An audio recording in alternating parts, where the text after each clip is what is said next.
So I swipe up and get to folders. I'm going to look for, okay, get to my files. My files, you can see my files under Samsung. So I tap on my files, then see my internal storage. Okay, tap on that internal storage. From there I can create as many folders I want to create. So let me tap on it for it to open. Okay, this is my internal storage. So tap on the three dots.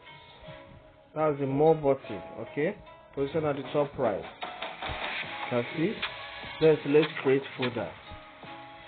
I can give the folder any name of my choice. I can have it as test. Okay, test update. Alright. Then after that, I'll tap on the create button. You can see I have now created the folder in my Samsung smartphone. See the file I just created, test update. Okay, so if I tap on it now, it will open.